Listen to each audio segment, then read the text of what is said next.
ನಗರದ ಪ್ರತಿಷ್ಠಿತ ಟೈಮ್ಸ್ ಗುರುಕುಲ ಸಿಬಿಎಸ್ಇ ಶಾಲೆಗೆ 100ಕ್ಕೆ 100ರಷ್ಟು ಫಲಿತಾಂಶ ಹಾಗೂ ಹೆಚ್ಚಿನ ಅಂಕ ಪಡೆದ ಎಸ್ಎಲ್ಸಿ ವಿದ್ಯಾರ್ಥಿಗಳನ್ನು ಬುಧವಾರದಂದು ಸನ್ಮಾನಿಸಿ ಗೌರವಿಸಿದರು.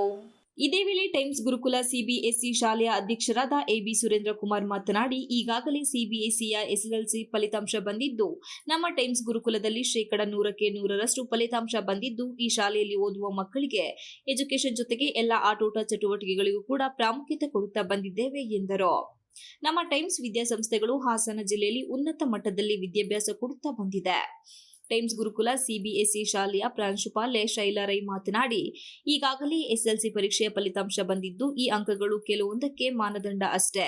ಮುಂದೆ ಭವಿಷ್ಯ ತುಂಬಾ ಉಜ್ವಲವಾಗಿರಬೇಕು ಎನ್ನುವ ಗುರಿ ಇದ್ದರೆ ಏನನ್ನು ಸರಿ ತಪ್ಪುಗಳನ್ನು ಮಾಡಿದ್ದೀರಾ ಅದನ್ನು ಸರಿಪಡಿಸಿಕೊಳ್ಳುವುದನ್ನು ಕಲಿತುಕೊಳ್ಳಿ. ಎಲ್ಲಿ ಸರಿಯಾಗಿದೆ, ಎಲ್ಲಿ ತಪ್ಪಾಗಿದೆ, ತಪ್ಪಾಗಿರುವುದನ್ನು ಹೇಗೆ ಸರಿಪಡಿಸಿಕೊಳ್ಳಬೇಕು ಬಗ್ಗೆ ಆತ್ಮಾವಲೋಕನ ಮಾಡಿಕೊಳ್ಳಿ ಎಂದರು. ಇನ್ನು 2 ವರ್ಷ ಡಿಸಿಷನ್ ವರ್ಕ್ ಎನ್ನುತ್ತೇವೆ. ಈ ವೇಳೆ ಸತತ ಪ್ರಯತ್ನ ಇರಲೇಬೇಕು. ಇದ್ದರೆ ಮುಂದೆ ಒಳ್ಳೆ ಅವಕಾಶ ಕಲ್ಪಿಸಿಕೊಡುತ್ತದೆ ಎಂದು ಕಿವಿಮಾತು ಹೇಳಿದರು. ಅಂಕ ಕಡಿಮೆ ಬಂದಿದೆ ಎನ್ನುವ ಬಗ್ಗೆ ಮನಸ್ಸಿನಲ್ಲಿದ್ದರೆ ತೆಗೆದುಹಾಕಿ, ಮುಂದೆ ಏನು ಮಾಡಬೇಕು ಎನ್ನುವುದರ ಬಗ್ಗೆ ಚಿಂತಿಸಿ ಎಂದು ಸಲಹೆ ನೀಡಿದರು. ನಾನು ಅನ್ನೋದನ್ನ ಅನಾಲಿಸಿಸ್ ಮಾಡಿ ಅದಕ್ಕೆ ತಕ್ಕಂಗೆ ವರ್ಕ್ ಮಾಡಿ ಅಷ್ಟೇ, ಇನ್ನೇನು ಇಲ್ಲ.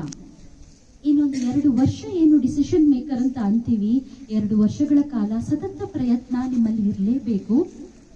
ಇದ್ರೆ ಖಂಡಿತ ನಿಮ್ಮ ಡ್ರೀಮ್ಸ್ ಅನ್ನ ಫುಲ್ಫಿಲ್ ಮಾಡೋದಕ್ಕೆ ಅದೊಂದು ಅವಕಾಶವನ್ನ ಕಲ್ಪಿಸ್ಕೊಡುತ್ತೆ. ಅರ್ಥ ಆಯ್ತಾ?